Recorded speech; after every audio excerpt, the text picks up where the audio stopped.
Hey guys, looks like we might have a white Christmas. We finally got some snow, but I just wanted to make a quick video and wish everybody a Merry Christmas and a Happy New Year. I've been real busy working, so I haven't had a lot of time to get on YouTube still, but it seems work's slowing down now. And 2 days ago we had an all-day rain, just above freezing, and this creek has been dry all year long, and it's finally got a steady flow of water running through it, which I thought was kind of interesting. The very next day and overnight it got freezing cold and everything started snowing, so we got a nice 2 inches or so of snow. I see some deer tracks here. Now this deer probably came through last night, I would assume, when the snow stopped. But if you look over here, and I don't know if this is true because I've seen it, but if the deer drags his feet, you can see where he's drug his feet. Some people say that's a sign that it's a buck. I don't know if that's true or not though, but because I've seen bucks walk and I've watched their tracks in the snow and they didn't drag their feet. And then other times I've seen them walk and they did drag their feet. So I guess it just depends on the buck whether he's lazy or not. So here you go. Snow in Michigan finally. It's winter finally. So here's some dog tracks. You know, they're maybe 3 inches or 3 fingers wide, 3 fingers long. That's about the size of a coyote right there. But I've heard people say that most wild dogs, they dog track when they more or less when they jog, really, but their rear legs will be off to one side, so when they run they're kind of running at an angle, and that's a way to tell the difference between a set of domestic dog tracks and a coyote. I would guess this is a domestic dog because it's not dog tracking. But that's something for you to look, you know, when you're out in the woods and you see a set of dog tracks, check it out. Is it dog tracking, or are the footprints all in a straight line? I'm really wanting to do some hiking, so I'm kind of keeping my blood flowing, hiking pretty fast because I want to burn some calories. And I found that when I'm walking fast and I'm holding the camera, it doesn't make for a very good video because it's too jiggly. So I'm just stopping every little while and kind of giving you guys a view of what's going on. This is well, there's a couple cottonwoods there, but this is a young maple woods, and in another 20 years or so this would make a great sugar bush. And you know, every time I see a young woods like this or a thicket, I always stop and I think, you know, what's that gonna look like in 20 years or 50 years, and will I even be around to see it? And you know, hopefully I will be around to see it. Hopefully it'll still be here in 20 years, and you know, one day maybe I'll actually be able to put some taps in these maple trees and make some maple syrup. And if not me, then perhaps a future generation will be able to carry on that tradition. Well, we had all that rain, whole day of rain, and then a whole day and a half of snow. But even so, the air is dry now because it's below freezing. And even though this wood was soaking wet, it's up off the ground, and that's maple wood, so it's not going to be rotten because it's up off the ground, but it's going to be well seasoned and it should be fairly dry. And I could take that and make a friction fire with it, even in these, you know, rough conditions with the rain and snow. It might take me, you know, a half a day or something to get it dried out enough to work, but you know, in a situation it will definitely work. You just got to be persistent. And you know, whenever I'm out this time of year, I can't help but think about tradition and family and stuff, and I think that's a lot of what my channel's about, you know, is trying to keep these traditions alive so that future generations will have them and be able to use them if they need to, and really just for the fun of it, to be able to get out in the outdoors and enjoy these things that, you know, in our busy lives with work and everything, we tend to forget about them and overlook them, and over time you know, a couple generations. It only takes a generation or two for all these traditions to be lost. And then, you know, 3 or 4 generations from now, when somebody wants to make maple syrup or wants to be able to try their hand at friction fire or something, it's going to be a lot harder for them to do it.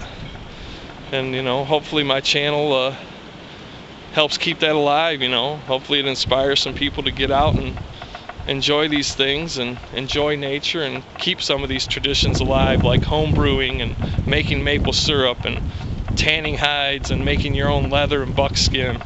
Just because a skill seems useless right now, it still doesn't mean it isn't a good idea to learn it, because you can learn a lot from this and you can apply it to the real world as well.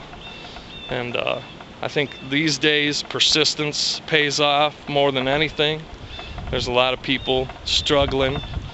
Our economy is supposedly making a comeback here, but you know, you got to take care of yourself and you got to be willing to persevere, because when it comes down to it, nobody's going to do it for you.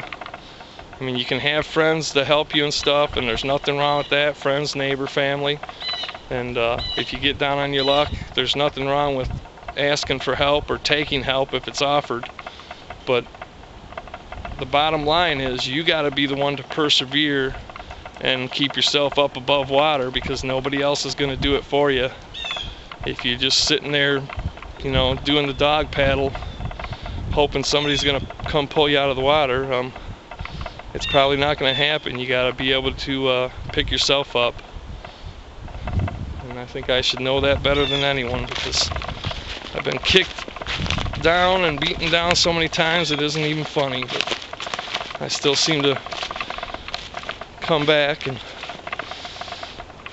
still be able to, you know, maintain a positive attitude and still, you know, show love for my family and friends and people I meet on YouTube and everything else. And I think that's a really important skill to have, is just being a nice person, especially in this day and age. This is a pretty tall cottonwood, but still pretty small cottonwood compared to how big they can get. But it makes me think of that balm of Gilead and those cottonwood buds. You know, in another 2 months, maybe 3 months, those buds will start swelling up, and it'll be a great time to harvest those to make balm of Gilead, which is a proven good medicinal with a wide variety of uses. I got videos showing how to make it. I figured I'd throw in those deer tracks and the dog tracks, and just because the opportunity was there to show them, but also to get you thinking, because I've read in books and I've had people tell me that only bucks drag their feet in the snow, and that's how you can tell if you're on a buck's tracks, which could be an important skill if you're a hunter. And I've also heard people say that wild dogs dog track through the snow, or even in regular tracks, which means their hind feet are kicked off to one side and they're not in a straight line with their front feet. But I've watched coyotes run through the snow, and I've watched deer, bucks, walk through the snow, so I know how their tracks look.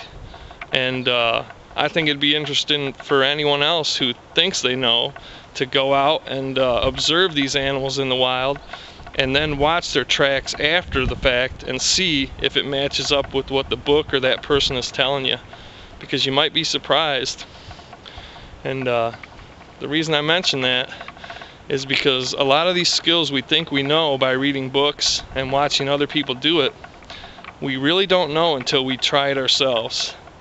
And I think if you want to be prepared, and if you want to be skilled outdoorsman, or whatever you want to call it, you really need to do this stuff yourself and see if it matches up to what the books and experts are telling you. Because many times you're going to be surprised at the results, and it's going to differ from what those books and experts are telling you. And again, that's another part of what my channel is about, is proving these things out with first-hand experience. So hopefully the folks out there that want to learn this stuff will have a better chance of learning it, rather than relying on simply something that's written in an old book, because a lot of that information is outdated, and a lot of the people that write books don't know what they're talking about, and a lot of experts don't know what they're talking about either. That doesn't mean there aren't good experts out there that you can get good information from, and it doesn't mean that there aren't good books out there that you can get good information from, but you need to be able to test this stuff yourself to prove it out. That way you'll know who knows their stuff and who doesn't.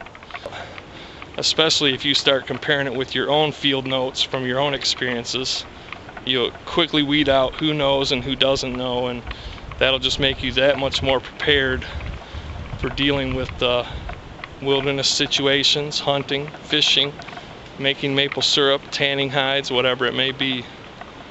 So please, get out there and enjoy the outdoors. I guess that's it. I really just wanted to get out today, take a hike, show you guys the new snowfall, and wish everyone a Merry Christmas and a Happy New Year. And I hope you guys all, I hope everything goes well for you. Thanks for watching, and thanks for all the comments and support.